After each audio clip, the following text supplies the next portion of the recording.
3 days after Richard Hale's removal, the world outside Lexmer Dynamics buzzed with reporters, cameras, bright lights, and the urgent hum of unfolding history. The company, once a fortress of secrecy, had become the epicenter of a story bigger than any boardroom scandal. Inside, a press conference was minutes away from beginning, and behind the stage, Jensen Ward paced nervously, hands shaking, not from illness this time, but from the weight of what was coming. "Breathe," Marina said gently beside him. "That's easy for you to say," he muttered, though a small smile tugged at his lips. "You've done speeches like this your whole life. And you," she said softly, "saved a life in front of an audience far more terrifying." He laughed under his breath, shaking his head. "I'm just a janitor. I've never stood in front of cameras." "You're not just anything," Marina said firmly. "You're the man who changed this company. You're the reason we're standing here." Jensen looked through the curtain at the sea of journalists. "Do you think they'll believe us about everything that happened?" Marina placed a hand over his. "They'll hear the truth for once," she said, "and the truth has a way of shining brighter than lies." He swallowed hard, nerves tightening in his chest. "What about Lana? Is she okay?" "She's with Mrs. Darby," Marina reassured him, drawing pictures of pancakes and sunshine, completely unaware the world tried to take her father away. "Good," Jensen whispered, relief washing over him. "She doesn't need any more hurt." A stage manager poked their head in. "We're ready for you." Marina offered Jensen a nod. "Let's do this." The conference room erupted in flashes as Marina stepped onto the stage. Jensen followed slowly, hands clasped, eyes lowered. But when the audience saw him, the room went silent, not hostile or curious, but expectant. Marina approached the podium. "Thank you for coming," she began. "Today, we are not announcing a merger or an earnings report. We are here to tell the truth." The reporters leaned forward. "3 weeks ago, I went into cardiac arrest during a board meeting. My life was saved by a man who was then fired, slandered, and nearly broken because of it." Cameras flashed. She gestured toward Jensen. "This is Jensen Ward. He saved my life with immediate CPR. He acted with courage when others froze, and he was punished for it."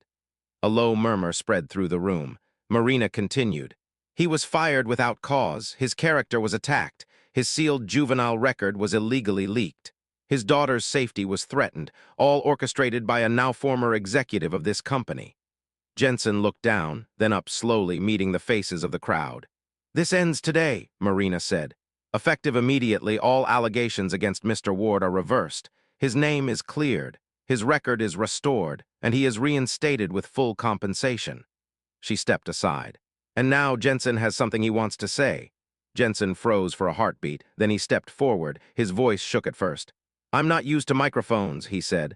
"I'm used to mops, tools, night shifts. I've always worked quietly. I never expected to be noticed." Some reporters lowered their cameras, listening more closely. "When I saved Miss Kessler," he continued, "I didn't think about my job or rules. I thought about a person who needed help. Anyone would have done the same." He paused. "But when the world turned against me, I learned something. Doing the right thing doesn't protect you. People will twist your truth if they think it helps them. They tried to take my daughter. They tried to take everything." Marina watched him, pride warming her expression. "But I also learned something else," Jensen said, voice growing steadier. "Sometimes the world gives you one person who refuses to let you fall, and sometimes you learn to stand again because they stood with you." Marina blinked, emotion flickering across her face. "I was invisible," Jensen finished softly. "But I'm not anymore, and no one else in this company should be either." The room erupted into applause, not polite, but powerful, echoing off the walls like thunder. Later that evening, on the balcony of their new apartment, Jensen stood with Lana curled in his arms. The city twinkled below them. "Daddy," she whispered sleepily. "Are we safe now?" Jensen kissed the top of her head. "Yeah, sweetheart," he said softly. "We're safe, finally." Behind them, Marina stepped onto the balcony with a gentle smile. "Beautiful night," she murmured. Jensen nodded. "Best one I've had in a long time." They stood together, distant city lights reflecting in their eyes, knowing the war had been hard, painful, unfair, but they'd won. Not just justice, not just truth, something deeper, a new beginning. The following afternoon, warm sunlight filtered through the hospital blinds, painting soft gold across room 412. Jensen sat upright for the first time in days, propped against pillows. He looked fragile still, like a man recently pulled back from a cliff's edge, but his eyes were clearer, sharper. He was starting to return to himself. Lana sat beside him, coloring a picture of their tiny apartment, a drawing filled with bright windows and flowers they didn't actually have. But she always drew their world as she wished it to be. Mrs. Darby crocheted quietly in her chair, her needles clicking in steady rhythm. When the door opened, Jensen straightened.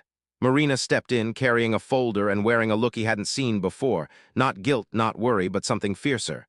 Determination anchored her posture. "You look better," she said softly. "I feel better," Jensen replied. "Still tired, but better." "You scared us," she added, her voice dropping. Jensen offered a faint smile. "I've been scared myself." He glanced at Lana, still coloring, unaware of how close she'd come to losing him. Marina stepped closer. "Can we talk for a moment?" Mrs. Darby rose. "Come on, little one, let's walk down the hall a bit. Mr. Buttons needs some exercise." Lana giggled and followed her out. When they were gone, Marina pulled a chair to Jensen's bedside. "There's something I need you to know," she said. Jensen braced himself. "More bad news?" "Not entirely," she replied. "The board meeting is over. They've accepted Hale's suspension. We're preparing formal charges." Jensen blinked. "You actually did it." "I had to," she said. "What he did to you, what he tried to do to Lana, I won't allow that to stand." His gaze softened with deep gratitude and something else, something unspoken but growing. But Marina continued, "Hale isn't backing down, he's moving fast and dirty." Jensen exhaled slowly. "I figured." "He's framing this as a power struggle," Marina said, "telling investors I'm unstable, accusing me of acting out of personal bias. He's calling you," she paused, jaw tight, "a distraction, a liability." Jensen's shoulders slumped. "Of course he is. People like him don't admit they're wrong. They just destroy the evidence." "You aren't evidence," she said firmly. "You're a person." He looked down at his hands. "Sometimes it feels like the world doesn't see that." Marina leaned forward, her voice low. "Well, I do. And I won't let them erase you again." For a moment, neither spoke. Then Jensen said quietly, "Marina, why fight this hard? You don't owe me anything." "Yes," she replied, "I do." Jensen's breath caught as her eyes met his. "I lived because you refused to walk away," she said. "Now I refuse to walk away from you." Emotion tightened Jensen's throat. His voice cracked. "It's strange, for the first time in a long time, I don't feel alone." "You're not," she whispered. Before either could say more, Marina's phone buzzed sharply, the ringtone she used for emergencies. She frowned and stepped aside to answer it. Fiona's voice burst through the speaker, urgent and strained. "Miss Kessler, Hale made his move." Marina's pulse jumped. "What did he do?" "He just filed a formal complaint with the State Oversight Board. He's accusing you of corruption, claiming you're hiding an improper relationship with Jensen Ward. He's painting Jensen as unstable and you as compromised." Marina's heart dropped. "He wouldn't." "Oh, he would," Fiona said grimly. "And there's more. He's pushing for an investigation into Jensen's guardianship of Lana." Marina froze. Jensen sensed everything by the look on her face. His voice trembled. "What happened?" Marina slowly lowered the phone, her expression fierce and protective. "Jensen," she said, "Hale is trying to take Lana from you." Jensen's breath stopped in his chest. "No," he whispered, panic rising. "No, he can't do that." "He won't," Marina said, stepping close, her voice trembling with emotion. "I swear to you, he will not touch her." Jensen shook, fear crashing through him like a wave. Lana was his world, his entire heart. And now she was the target, not him, her. Marina reached for his hand, and he didn't pull away. "Listen to me," she said. "I am with you. I will protect you both." Jensen's voice broke. "Why is he doing this?" "Because he's afraid," Marina said. "Afraid of losing his power, afraid of the truth coming out." Her grip tightened. "And that means we're getting close to something big. Close to justice." Jensen's chest heaved as he tried to steady himself. "What do we do now?" Marina lifted her chin. "Now," she said, "we fight back." Richard Hale has crossed a line that cannot be uncrossed, and Marina is about to unleash a plan that will turn the entire company upside down. But the cost of this battle will test Jensen more than anything he has faced yet. That evening, Marina sat in her office in the executive annex, the floor she had quietly cleared and reserved for one purpose only: the rebuilding of Lexmer Dynamics from the inside out. The space was still mostly empty, just sunlight stretching across polished floors and a few whiteboards bearing her furious handwriting. But today, she wasn't alone. Jensen sat across from her, wrapped in a hospital-issued coat she insisted he keep on. He still looked fragile recovering, but his eyes held something new: resolve, and fear for Lana, but also resolve.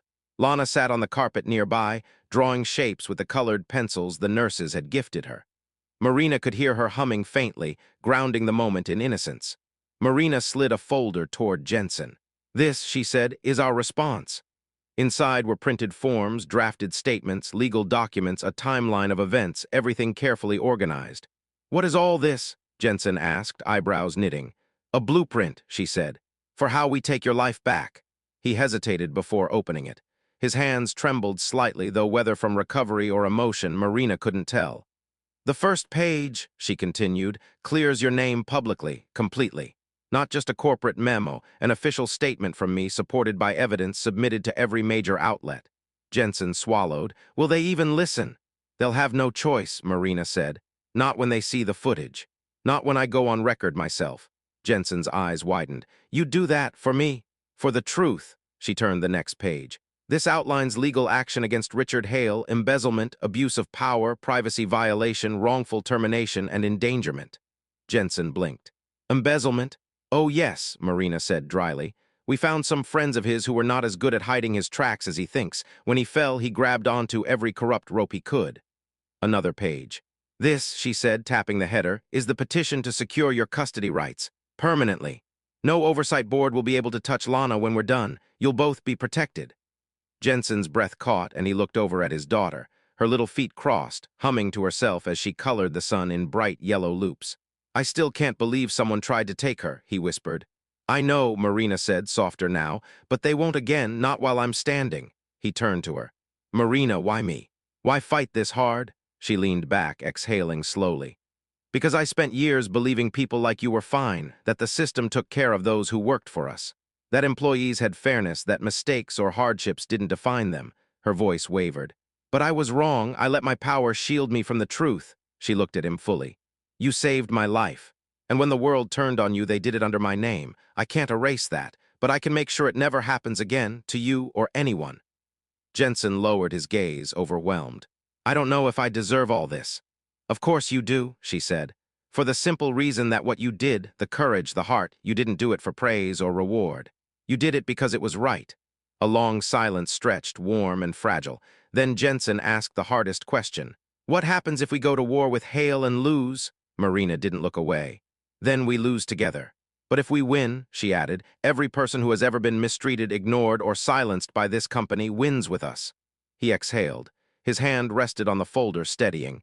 "And what do I do?" he asked. Marina smiled faintly. "You help me build the new department we talked about.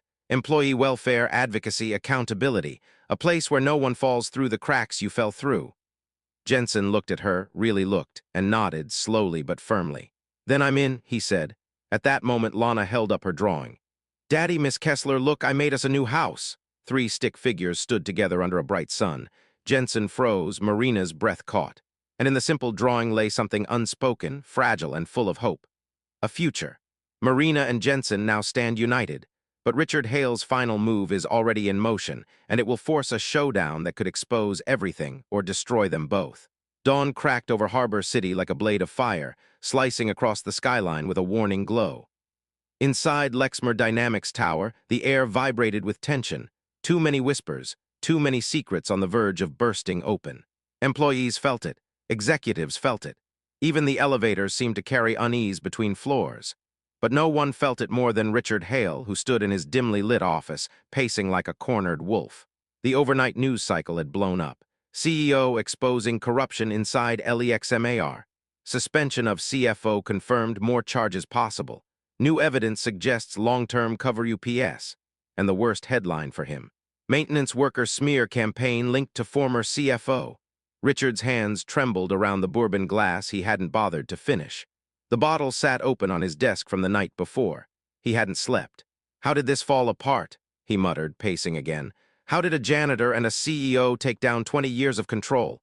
But beneath the panic simmered something darker, a belief that he still had one move left. One card no one expected. A knock came. "Enter," Richard snapped. A man stepped inside, a contractor he'd hired for the dirtiest parts of his scheme. The same man who had pulled Jensen's sealed juvenile record, the same man who had dug into Lana's files. "They're tightening security," the contractor said. "Your accounts are frozen. Legal is building a case." Richard scoffed. "I don't care about money right now. What about the oversight board complaint?" "It got their attention. They're reviewing it." "You still might be able to paint her as compromised." Richard smirked. Good, because if Marina Kessler goes down, her little hero goes with her. But then the door opened again, and the contractor stiffened. Richard turned and froze. Marina Kessler stepped inside. No security, no lawyers, just her. Her presence filled the room like a storm. "Get out," she said to the contractor. The man left instantly, avoiding her gaze. Richard set the bourbon glass down. "Marina, I didn't expect—" "No," she cut in. "You didn't expect me to fight back." She stepped closer, eyes cold, steady. "You didn't expect me to see the truth. You thought I'd stay blind while you destroyed the man who saved my life." Richard straightened, trying to recover his confidence. "I did what had to be done for the company." "You weaponized a child," she said, voice like steel. "You exploited a sealed juvenile record. You lied to the board. You framed a man who did nothing but show courage." Richard scoffed, though fear flickered behind his eyes. "You're letting sympathy cloud your judgment. This entire redemption arc of yours is reckless. You're risking your position, your reputation, your company." Marina smiled faintly, coldly. "Good," she said, "because I'm done protecting a system that protects people like you." Richard opened his mouth, but Marina lifted a folder and dropped it onto his desk. He flinched at the sound. Inside were documents, dozens of them, financial trails, email threads, data logs, contractor invoices, proof. "You're finished," she said. "The board will vote to terminate you today. The authorities are already reviewing the evidence. You won't make it through the week without charges." Richard's face contorted. "This isn't justice, this is personal." "Yes," Marina said quietly, "because you made it personal the moment you went after Jensen's daughter." Richard lunged for the folder, but Marina stepped back. "You won't win," he spat. "People like him don't belong in our world. And people like you," she replied, "don't deserve to lead it." Security appeared in the doorway at her signal. "Richard Hale," Marina said, "you are formally removed from your position, effective immediately. Please leave the premises." Richard stared at her, furious, shaking, defeated. "You think this ends here?" he hissed. "You have no idea what you're starting." Marina didn't flinch. "I know exactly what I'm starting," she said. "A world where men like Jensen Ward are seen, and men like you are finally held accountable." Security took him by the arms. Richard's final glare burned with venom. But Marina didn't look away. The wolf had fallen, and justice had finally taken its first breath. With Richard removed, Marina and Jensen prepare for the biggest step yet, restoring Jensen's life publicly. But the world is watching, and the final revelation will change everything. The next morning broke gray and cold over Harbor City, as though even the sun hesitated to rise. Inside room 412, Jensen slept in fragile stretches, drifting between uneasy dreams and brief moments of clarity. Lana sat curled beside him, whispering stories into his ear, convinced he could hear them even when his eyes were shut. Marina stood at the end of the bed, speaking quietly with Dr. Soren, a tall man with tired eyes and a calm, measured voice. "He's stabilizing," the doctor said, "but his body is still recovering from prolonged stress. Emotional shock, malnutrition, dehydration, they don't heal overnight." Marina nodded, her arms folded tightly. "How soon can he be discharged?" "That depends on him," the doctor replied. "Right now, the best thing he can do is rest and feel safe." Safe. Marina's jaw tightened at the word. Safety was the one thing Jensen had been denied over and over. By her company, by the media, by people who never glanced twice at a maintenance worker until they needed someone to blame.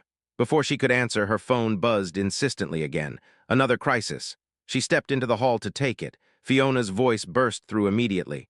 "Miss Kessler, someone leaked the sealed file." Marina stopped walking. The hallway blurred.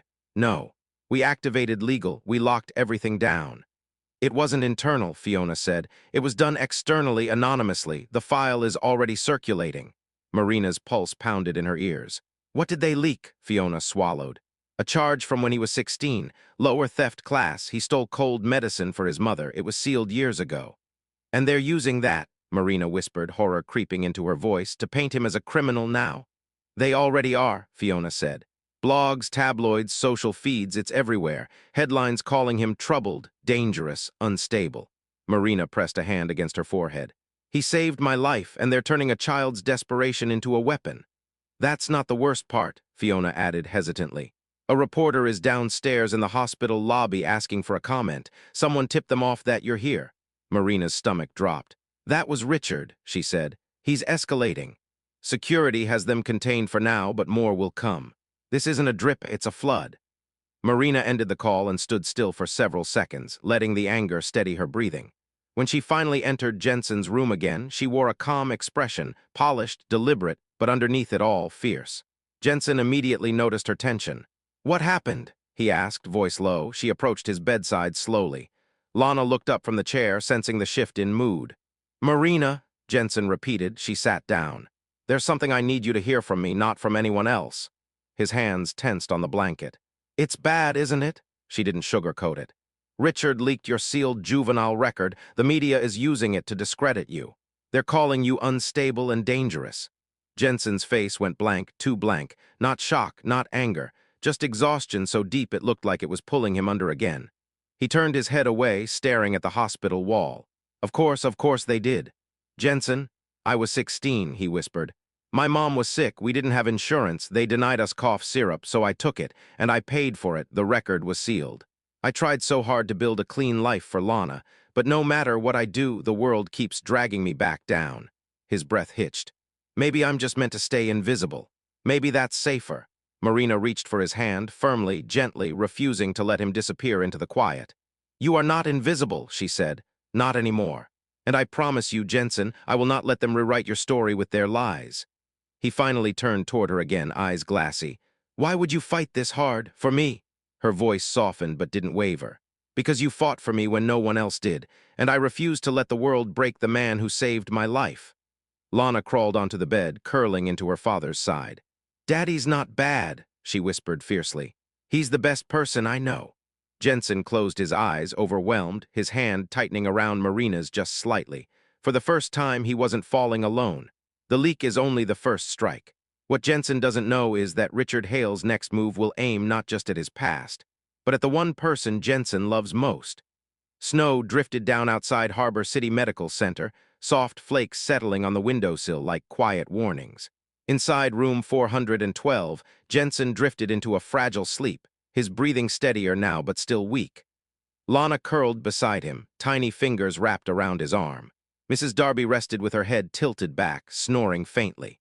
Marina stood by the window, arms crossed, eyes narrowed with thought. She had survived boardrooms full of ruthless executives, reporters trained to twist narratives, shareholders who would turn on her in a heartbeat. But nothing had ever made her feel the burning anger Richard Hale ignited in her now. A man had saved her life, and her own company had almost destroyed his. Her phone vibrated again. Message from Fiona: "We traced the leak. Hale paid a private data mining contractor, not cheap. He wanted Jensen ruined." Marina typed back immediately. "Pull everything you can, freeze Hale's accounts. Legal action begins today." But almost as soon as she hit send, another message popped up. "There's more." Marina's pulse tightened. "More," the message continued. "The contractor wasn't just digging into Jensen, they searched his daughter's records too." Marina felt the temperature in the room drop. Lana, small, innocent, devoted to her father, someone had looked into her life. Her heart kicked hard against her ribs. She typed, "What did they pull?" Fiona responded. "School attendance, medical appointments, guardianship paperwork. They were trying to find anything they could use." Marina's breath stilled. "Use for what?" The answer came like a knife. "To make him look like an unfit parent." Marina stared at the message until her vision blurred. Richard wasn't just attacking Jensen's past. He was aiming at the one thing Jensen would break for: Lana. She turned sharply toward the bed. Lana slept with her face buried in Mr. Button's, her tiny shoulders rising and falling in peaceful rhythm. The idea that someone, a stranger, had sifted through her records, hunting for weak points, ignited something primal in Marina. A protective fury she didn't know she was capable of. No child deserved to be collateral damage in an adult's war. She stepped into the hall and called Fiona. Fiona answered instantly. "Miss Kessler, tell me exactly what they were looking for." Fiona's voice softened, hesitant. "Custody vulnerabilities, anything that could suggest instability. Missed school days, late immunizations, things every struggling parent deals with." Marina pressed her hand against her temple. Jensen worked night shifts. He juggled 2 jobs. He sacrificed everything for that little girl. "What's the intent here?" Marina asked quietly, though the cold in her voice made the air crackle. "To push for an investigation," Fiona whispered. "To create doubt about Lana's safety. Maybe force CPS involvement. If Jensen looked unstable enough, he could lose her." Marina closed her eyes. This wasn't just retaliation. It was punishment. Cruel, calculated punishment. "Not on my watch," she said. "What are you going to do?" Fiona asked. "Whatever it takes." She hung up and returned to the room. Her expression must have shifted because Mrs. Darby blinked awake instantly. "What happened?" the older woman asked, voice creaky with sleep. Marina inhaled deeply and answered with honesty. "Someone is trying to hurt Jensen by going after Lana." Mrs. Darby's eyes darkened. "That man loves that child more than life. Anyone who touches her touches the wrong storm." Marina nodded grimly. "I intend to make sure they never get close." She walked to Jensen's side just as he stirred awake, eyelids fluttering. His gaze lifted to her, heavy with fatigue and worry. "You look like something's wrong," he murmured. Marina sat down and took his hand, not out of pity, but solidarity. "There's something you need to know," she said softly. "And I promised you I'd never lie." Jensen's fingers tightened weakly around hers. "Tell me." She met his eyes steady and unflinching. "They're not just attacking you anymore, Jensen. They're trying to use Lana to break you." His breath caught sharp, pained, instinctive. The monitors beside him beeped faster. "No," he whispered, eyes wide with fear. "No, she's all I have, and she's safe," Marina said firmly, placing her hands on his shoulders. "As long as I'm here, no one touches her. I swear that to you." A tear slid down Jensen's temple, silent, pure aching. "Why are they doing this to me?" he whispered. "Because you stood up to a system that only understands cruelty," Marina answered. "But you're not facing it alone anymore." He exhaled shakily, the fear in his eyes slowly replaced by something else. Trust. Fragile but real. Marina has vowed to protect Jensen and Lana, but Richard Hale's next move will strike not in the hospital, but inside the heart of Lexmer Dynamics itself, and it will shake the company to its core. The morning sun glared off the glass facade of Lexmer Dynamics, giving the illusion of a company shining brightly, while inside it trembled under the weight of a scandal it had created. Employees whispered in hallways. Anonymous emails circulated. Someone had leaked word of Richard Hale's suspension, and rumors swirled like smoke. But Marina Kessler didn't slow down. She strode across the executive floor like a force of nature, followed by Fiona and two legal advisors who were trying and failing to keep up with her pace. "Miss Kessler," Fiona said breathlessly, "the board has asked for an emergency meeting. They want to know why Hale was suspended without their vote." "They'll get answers," Marina replied, "but they won't like them." They reached conference room Omega, the largest, coldest chamber in the building, where board members already sat around a polished obsidian table. The air hummed with tension. These were people accustomed to control, profit margins, votes, shareholders. They were not accustomed to being blindsided. "Marina," said board chair Evelyn Stroud, her tone sharp and brittle, "we understand you took unilateral action against our CFO. Explain yourself." Marina set her folder on the table with deliberate calm. "I suspended Richard Hale because he orchestrated a smear campaign that nearly killed an innocent man." Murmurs rippled around the room. Evelyn frowned. "You're referring to the maintenance worker from the incident?" "His name is Jensen Ward," Marina corrected. "And yes, that incident." She clicked the remote. The footage displayed on the screen, grainy but undeniable, Jensen kneeling over her unconscious body, giving CPR, taking blows, saving her. Board members shifted, discomfort creeping into their expressions. "Furthermore," Marina continued, voice steady, "Hale leaked Jensen's sealed juvenile record to the media. He also hired a private contractor to dig into the life of Jensen's 7-year-old daughter." The room fell silent. A man at the far end cleared his throat. "Surely you have proof." Marina slid the documents across the table. "All of it?" Board members leaned forward as they skimmed the pages, payment trails, emails, metadata, guilt outlined in black and white.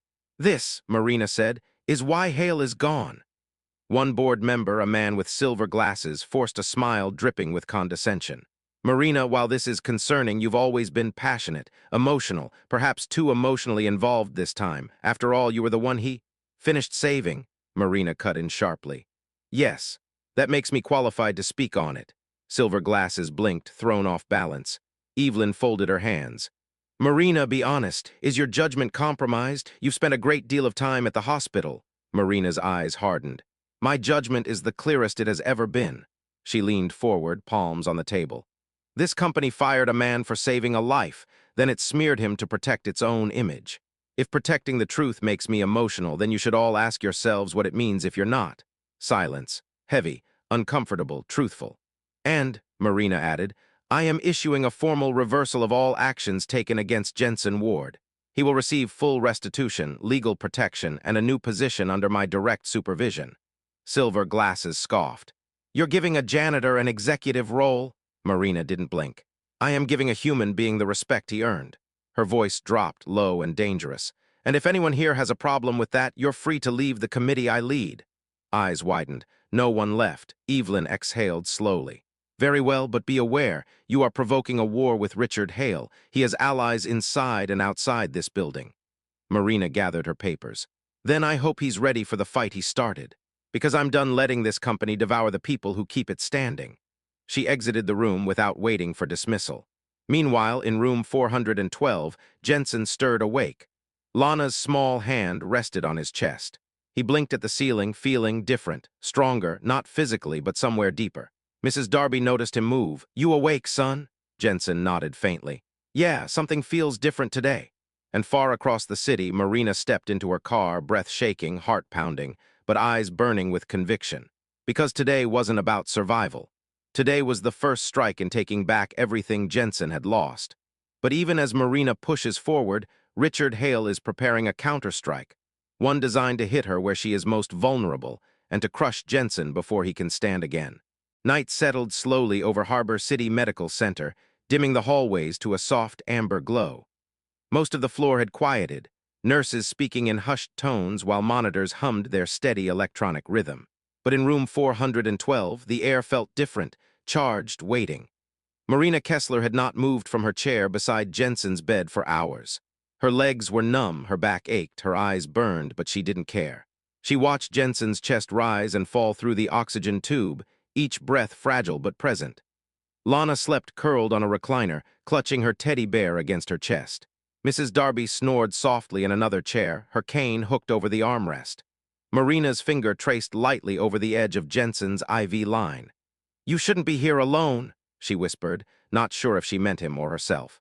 She folded her arms and stood, pacing quietly to the window. Outside, the city stretched in a glittering web of lights. Somewhere beyond those skyscrapers, executives still sat in polished offices. Somewhere else, headlines still smeared Jensen's name. Somewhere, Richard Hale probably slept soundly, convinced he had buried the truth. Her jaw tightened. She turned back toward the bed and froze. Jensen's fingers twitched. She rushed to him, heart pounding. His eyelids fluttered once, twice, then slowly cracked open, dazed and unfocused. Jensen, she whispered, leaning closer. Can you hear me? His gaze drifted across the ceiling, then toward her. Confusion clouded his eyes. Where? His voice was raspy, barely a breath. Where am I? You're in the hospital, Marina said softly. You collapsed, but you're safe now. He swallowed painfully. Lana, she's here, Marina said. She's safe. She's been very brave. Jensen blinked, processing her words. His eyes shifted to where Lana slept curled on the chair. A faint, broken smile ghosted across his lips. Then his expression darkened with something like fear or shame. Why are you here? He murmured. You shouldn't be. Marina pulled the chair closer. Because I saw the footage. Jensen's eyes widened painfully, sharply. All of it, she continued. Every second of what you did. You saved my life, Jensen, and they punished you for it. He looked away, tears gathering at the corners of his eyes. It doesn't matter. No one believes the truth. They think His voice broke. They think I did something wrong. You didn't, Marina said firmly, her voice steady and sure. I know you didn't. He let out a shaky breath, the weight of months of humiliation pressing against his ribs. They said I crossed a line. That I acted inappropriately, I lost everything. Marina shook her head. They lied, and I let that lie spread because I didn't know the truth, but now I do, and I won't let anyone bury you again. His eyes closed, a tear sliding down his temple. Why would you care now? She hesitated only a second before answering. Because you cared when no one else did. A long silence stretched between them, heavy, raw, honest. Then Jensen spoke, voice trembling. I don't want my daughter growing up thinking doing the right thing can ruin your life. Marina's expression softened. Then let me help you build a world where it doesn't. Jensen opened his eyes again, studying her face as if seeing her fully for the first time, not as the CEO he saved, but as a human being he didn't expect to return. Can things really change? He whispered. She reached for his hand gently, carefully giving him space to pull away. He didn't. They're going to, Marina said. I'll make sure of it. For the first time since the boardroom, Jensen let his breath settle, not in fear, but in fragile acceptance. His eyes drifted shut again, exhaustion pulling him under. But this time he wasn't slipping into darkness. He was resting, safe, and not alone. While Jensen begins to recover, Marina prepares to confront the man who orchestrated his downfall, and her visit to Lexmer Dynamics will ignite a war inside the company walls. The next morning, sunlight flashed off the glass exterior of Lexmer Dynamics Tower, slicing across downtown Harbor City like a blade. Employees streamed into the building with coffees in hand, unaware that the storm heading their way wasn't made of rain. It was made of truth. And at its center stood Marina Kessler. Her heels clicked sharply on the marble floor as she strode through the lobby, every step fueled by a mixture of adrenaline and fury she had never felt before. Security guards straightened at her presence. The receptionist quickly stood. "Miss Kessler, good morning. Where is Richard Hale?" Marina cut in, voice cold enough to frost glass. The receptionist swallowed. "He's in conference room west for the budget review." Marina didn't thank her. She didn't slow down. She didn't breathe. The elevator doors opened and she stepped inside. The moment they closed, she let her composure crack just enough for one jagged breath. "He lied to me. He lied about the man who saved my life." She tightened her grip on the folder she carried, evidence she had printed herself at 3 in the morning after replaying the footage again and again, forcing herself to confront every brutal detail. When the elevator chimed at the 12th floor, she stepped out. Executives sat around a polished table, murmuring over spreadsheets and projections. Richard Hale, gray-haired and perfectly pressed, sat at the head with a self-satisfied air that made Marina's stomach turn. He looked up startled. "Marina, I wasn't expecting. This meeting is over," she said, stepping inside. The room froze. Richard forced a smile. "We're in the middle of, I said it's over, leave." Her voice cracked like thunder. The executives practically scrambled out of their seats, confused and terrified to be anywhere near what was about to happen. The door shut behind the last of them. Richard exhaled. "Marina, what's this about? You're shaken. Maybe you need—" "Silence," she snapped. Something dark flickered across his face. She stepped forward and placed the folder on the table. It slid toward him with a soft whisper of paper. "Open it." Richard hesitated. "Open it." He flipped it open, and his expression drained. Inside were printed screenshots of the boardroom footage. Jensen kneeling beside her, giving CPR, taking blows, fighting for her life. Marina watched Richard's jaw clench. "You erased him," she said quietly. "You fired the one person who acted. You let the world believe he harmed me." Richard straightened. "I acted in your best interest. Optics matter, Marina." A janitor touching the CEO. "He saved me," she shouted, slamming her hand against the table. "You stood there and watched me die." Richard's face twisted. It looked inappropriate. "I had to think about liability, the shareholders." "Don't you dare say shareholders while talking about a man who kept my heart beating." Richard's voice sharpened. "This is becoming emotional. Let's be rational." "No," Marina said coldly. "Let's be honest." She leaned forward. "You destroyed Jensen Ward's life. You let lies spread. You allowed his reputation to rot while I was unconscious in a hospital bed." Richard swallowed, but his eyes hardened. "If his situation became inconvenient, that was not my fault." Marina stared at him as if seeing a stranger. "Inconvenient?" she repeated. "A man almost died because of what you did." Richard opened his mouth, but she cut him off with a raised hand. "You're suspended, effective immediately." He shot to his feet. "You don't have the authority." "I am CEO of Lexmer Dynamics," she said evenly, "and until further notice, you no longer hold a leadership position in this company." His jaw twitched. "This will ruin everything you've built." "No," Marina said. "This will repair everything you broke." Security appeared at the door. Richard's face went pale. "This isn't over," he hissed as they approached. Marina met his gaze without flinching. "Oh, Richard," she said. "It's only beginning." As Richard Hale falls, he begins plotting a far more dangerous retaliation, one that could destroy Jensen's fragile recovery before it ever begins.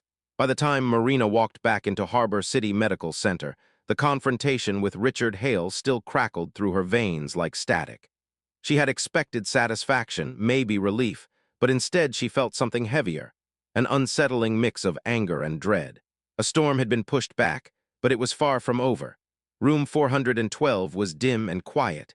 Jensen lay semi-awake now, eyes half open, drifting in and out like someone floating between worlds.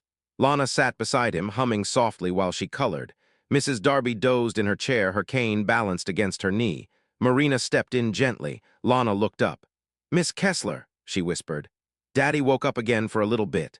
He said he's tired." Marina smiled softly. "He's been fighting for a long time. Rest is good." She moved closer to Jensen. His eyes blinked open again, slower this time, but clearer than before. You came back, he murmured, voice soft and hoarse. I had to, Marina replied. I went to Lexmer today. A flicker of alarm crossed his face. Why? Because the truth needed to be confronted, he swallowed. And Richard Hale is suspended. Jensen stared at her, stunned. Suspended? You actually did that? Marina pulled the chair closer and sat. Yes, and there's more. I intend to clear your name publicly, official statements, legal documentation, media corrections. The world will know what really happened. Jensen exhaled shakily, turning his face slightly away. It's too late. People already think what they want to think. Then we'll make them think differently, Marina insisted. He closed his eyes, breathing slow. I don't want you risking your company for me. I'm not risking it, she replied. I'm rebuilding it. A silence stretched between them, filled only by the soft beep of the monitors. Lana lifted her drawing, a bright picture of sunshine, a stick figure holding a smaller stick figure's hand. Daddy, she whispered, holding it toward him, I drew us happy again. His eyes shined with tears. He tried to blink away. But before Marina could speak again, her phone buzzed, an urgent vibration that set her teeth on edge. She stepped into the hall. It was Fiona. Miss Kessler, we have a problem. Marina stiffened. What kind? Richard Hale, he's not taking his suspension quietly. What did he do? He's already made calls to outside media outlets. He's telling them Lexmer Dynamics is in crisis, that you're unstable, compromised, and letting personal entanglements cloud your judgment. Marina's breath chilled. Entanglements? Fiona hesitated. He's implying you have an inappropriate relationship with Jensen Ward. Marina closed her eyes, anger simmering beneath her ribs. He's trying to discredit both of us. It gets worse, Fiona continued. Someone hacked into Jensen's sealed juvenile record. They're preparing to leak it. A cold, piercing dread hit Marina's chest. Jensen, barely recovering, barely holding on, was about to be dragged through another nightmare. No, she said, voice trembling with fury. Not again, not him. Should I activate legal? Fiona asked. Yes, Marina said. And call IT security. No leaks go out. She hung up and braced herself against the wall, the weight of the moment pressing in on her. Jensen had saved her once. Now she had to protect him from a system determined to crush him again. She returned to room 412. Jensen looked up, sensing her worry before she spoke. What happened? He asked quietly. Marina sat on the edge of his bed. Richard is fighting back, she said, and he's aiming at you, but I won't let him win. Jensen's jaw tightened, fear flickering behind his eyes. I can't take another hit, Marina. I don't have anything left to fight with. Marina took his hand, a firm, steady grip. Then I'll fight, she whispered, and while I'm here, no one touches you. For the first time, Jensen didn't look like a man drowning. He looked like a man who finally believed he might not drown at all. Richard's retaliation has begun, and the next strike will hit harder than anyone expects. Marina is ready for war, but the enemy has already chosen their battlefield. 4 days had passed since Jensen Ward lost his job, and each day felt heavier than the last.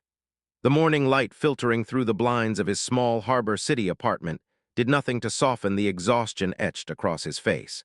The newspaper classifieds lay spread across the table, circles drawn around half a dozen job listings, but every phone call ended the same. A pause, an uncomfortable shift in tone, a quiet refusal. By noon, Jensen wandered through the biting wind toward Pierstone Laundry, a small wash-and-fold business hiring part-time cleaners. The smell of detergent greeted him as he stepped inside. A middle-aged man with thinning hair glanced over the application Jensen had filled out. You worked at Lexmer Dynamics? The man asked. Jensen nodded. Until last week. The man's eyes narrowed. You were involved in that situation, weren't you? Jensen's stomach twisted.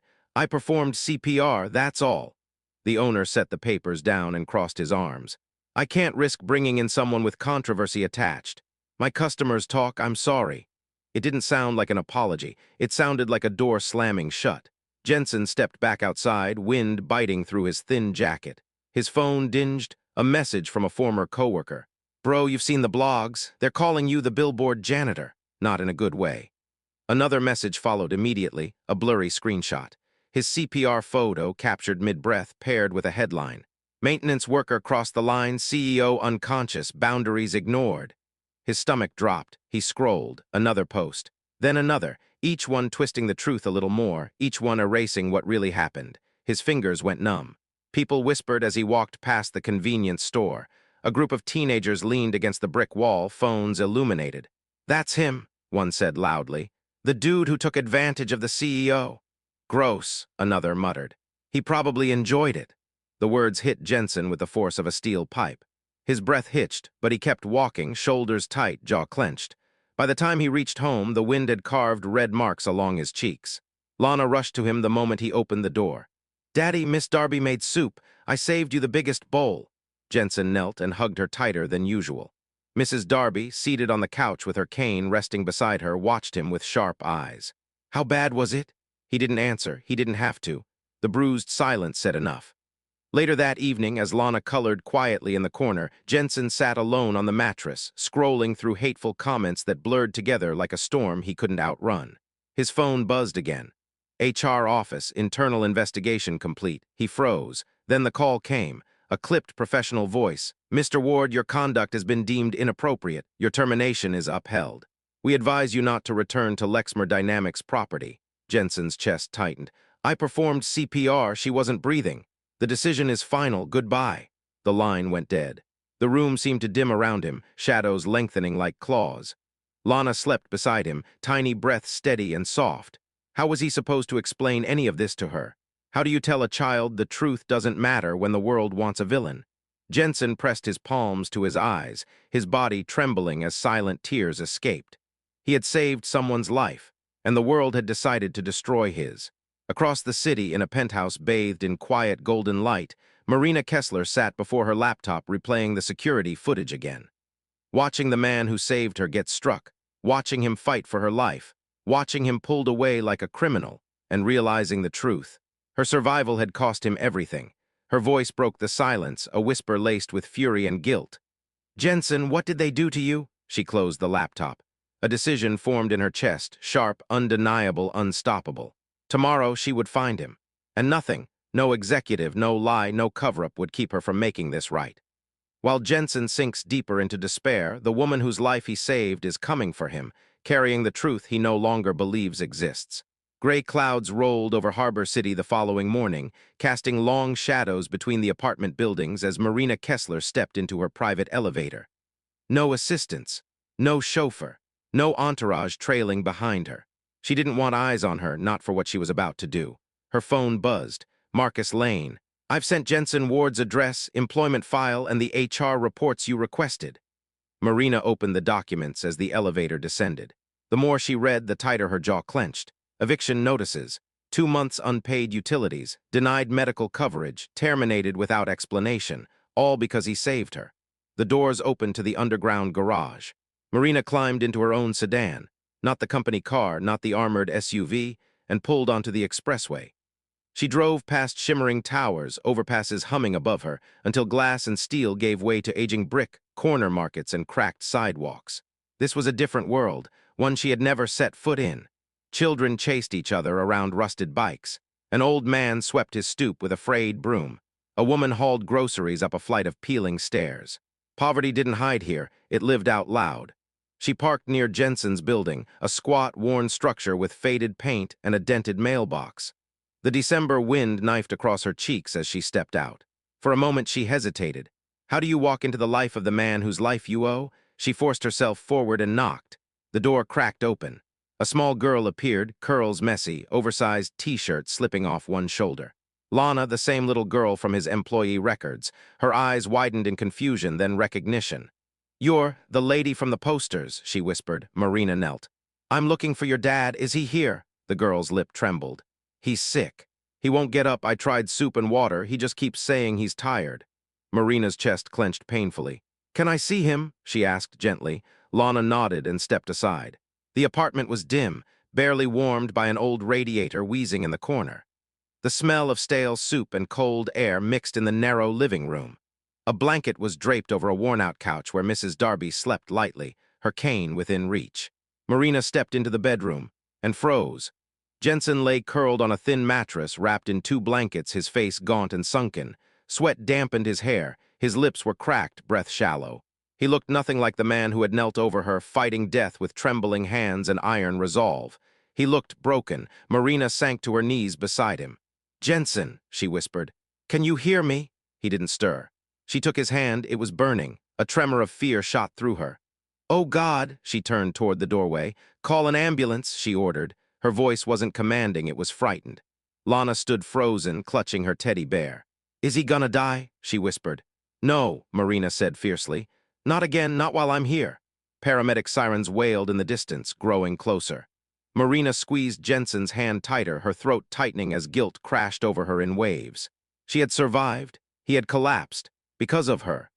As the medics burst into the apartment and lifted Jensen onto a stretcher, Marina followed them without hesitation, past the neighbors peeking from door frames, past the questions she wasn't ready to answer.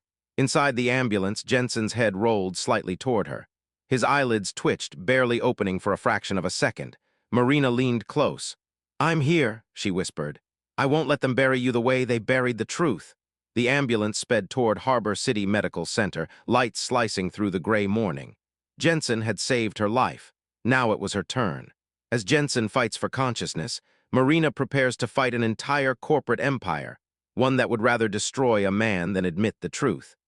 The ambulance flew across Harbor City, weaving through morning traffic as frost clung to the windows. Inside, the air smelled of antiseptic and metal. Jensen Ward, pale and burning with fever, lay strapped to the stretcher, an oxygen tube beneath his nose. One paramedic held a saline bag high.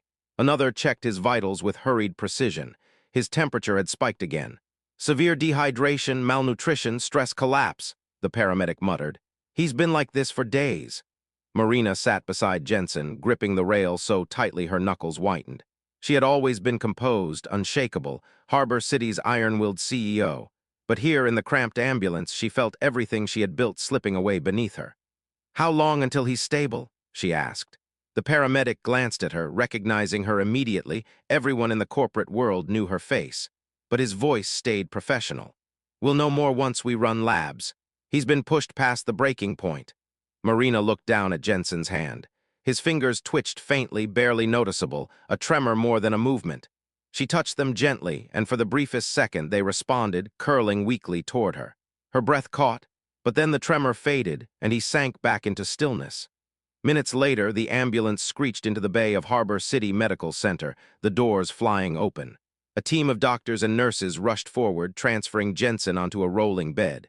"Room 412, full panel, hydrate aggressively, oxygen stable for now." Marina tried to follow, but a nurse lifted a hand. "Ma'am, we need a moment to work." "Please," Marina said, voice cracking.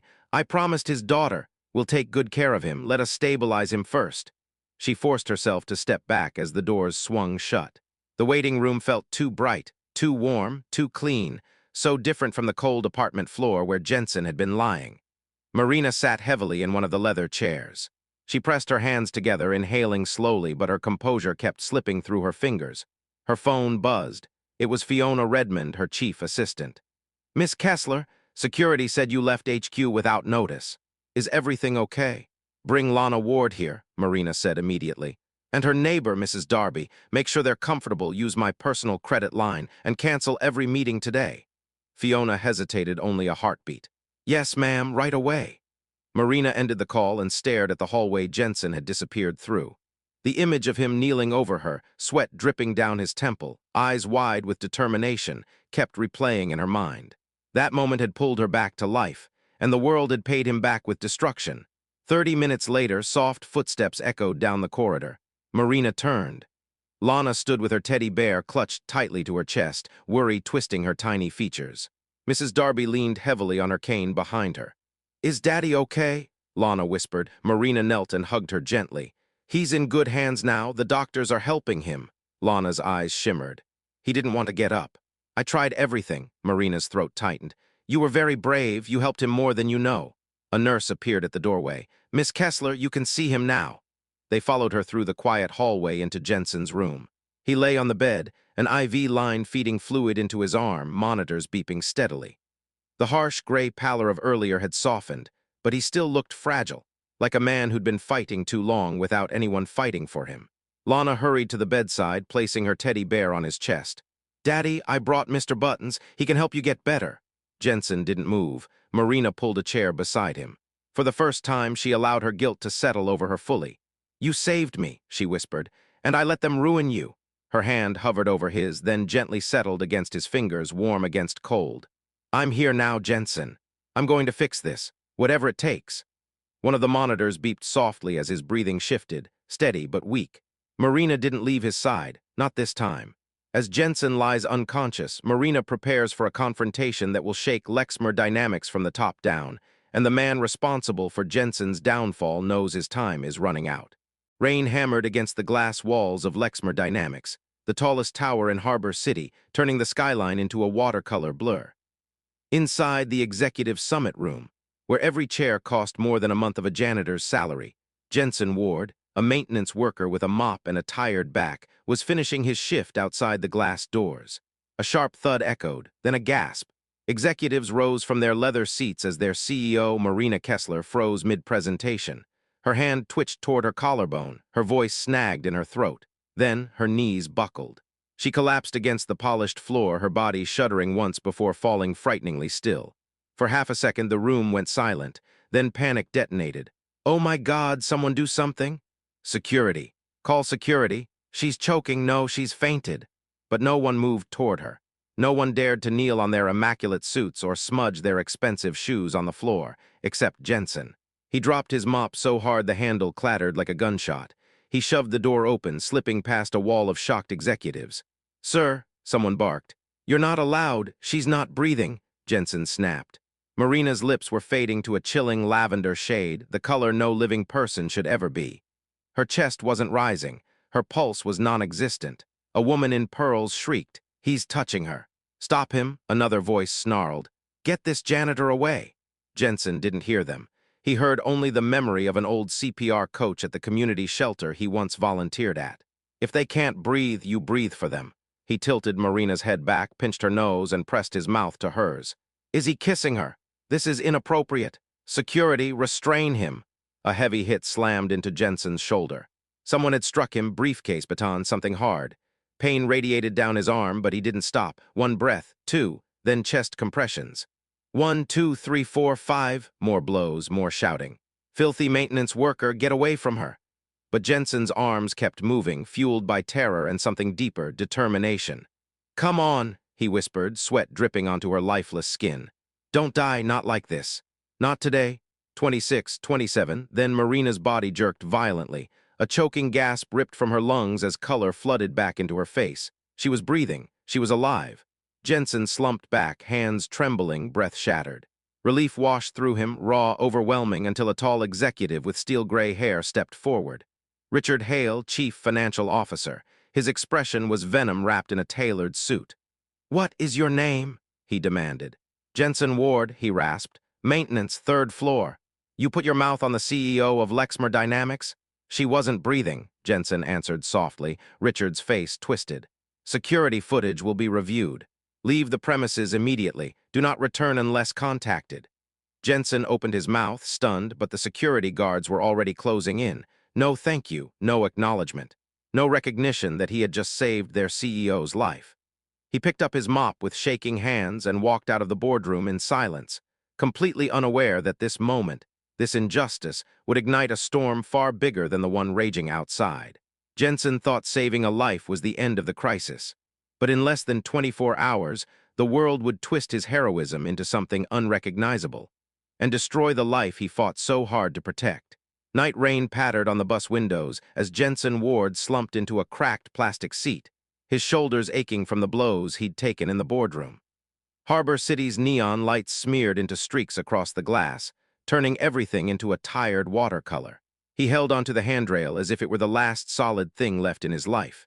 He had saved someone, saved the most powerful woman in the building, and walked out not as a hero, but as a problem. By the time the bus rattled into his neighborhood, the storm had swallowed the streets. Umbrella ribs clattered, wind howled through alleyways, and puddles glowed beneath broken street lamps. The door to Jensen's tiny apartment creaked open before he even reached it. A small girl burst out, barefoot and holding a mismatched blanket. "Daddy!" Lana Ward, 7 years old, ran toward him, her curls bouncing. "You're late, I got worried." Jensen forced a smile. "I'm okay, sweetheart, just a rough shift." Behind her, Mrs. Darby, the elderly neighbor who watched Lana during late hours, gave Jensen a weary, knowing look. "You look like you've been through a windstorm, son. Sit, eat, breathe." They ate reheated potato soup and 2 slices of toasted bread. Lana chattered about a drawing she made in school. Jensen nodded, but the morning replayed in his mind like a jagged film. Marina's lips turning blue, the executives screaming, the blows, the accusations. Later, when the apartment finally quieted, Jensen lay on the thin mattress beside Lana, listening to the radiator rattle like an old engine. His hand brushed the bruise on his back. Pain flared. He closed his eyes, but the memory of Marina gasping back to life jolted him awake every time he drifted. You did the right thing, he told himself. You saved her. But the world didn't see it that way. The next morning, Jensen stood in front of Lexmer Dynamics Tower under a pale sunrise. His uniform was washed but still damp from last night, his stomach a hollow pit of dread. He took a breath and stepped toward the revolving doors. A security guard lifted a hand. You can't enter. I work here, Jensen stammered. Maintenance, 3rd floor. Not anymore. The guard didn't even meet his eyes. A cold spike of fear slid down Jensen's spine. There must be a mistake. I didn't contact human resources, the guard cut in. That's all I'm allowed to say. Jensen stepped back as dozens of employees swept past without sparing him a second glance, like he was a stain on the sidewalk. Confused and desperate, he circled to the rear entrance. The night shift supervisor met him with a sealed envelope in hand, his expression unreadable. You're terminated, the man said. Jensen blinked. For what? I didn't do anything wrong. The supervisor lifted his shoulders in a helpless shrug. HR said inappropriate conduct with senior leadership. That's all I know. The words hit harder than any baton in that boardroom. Inappropriate conduct, for saving a life. Hands trembling, Jensen opened the envelope. A termination letter, final paycheck, no severance, no explanation, just erasure. He walked out into the cold morning as if sleepwalking. Cars honked, people chatted, a street vendor whistled. Life continued, but his had just collapsed. His phone buzzed. A coworker had sent a screenshot of a group chat. That janitor KISSED her. Looked like he was taking advantage. Disgusting. Then another message, a blurry still from the security footage. Jensen leaning down to give CPR. Frozen, distorted, and devastatingly misinterpreted. In the eyes of strangers, he wasn't a rescuer. He was a predator. The phone slipped from his fingers onto the bench beside him. A billboard across the street displayed Marina Kessler's face with the words, leadership, integrity, power.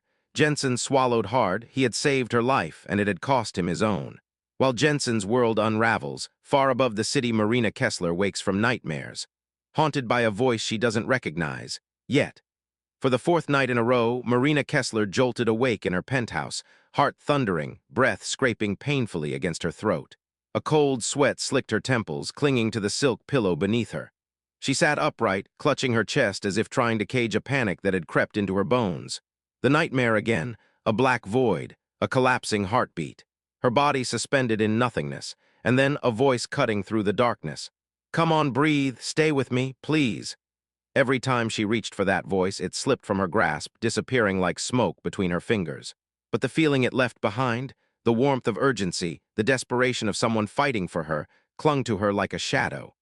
Marina swung her legs over the side of the bed and stood. Marble tiles chilled her bare feet as she crossed the room to the kitchen. Her espresso machine hummed to life, its soft whir filling the silence of her spotless penthouse. The city below stretched toward the bay, shimmering under the early morning haze. Ferries drifted lazily across Greywater Harbor, tiny lights flickered on the bridges. But Marina's mind wasn't on the city. It was on the blank spaces in her memory.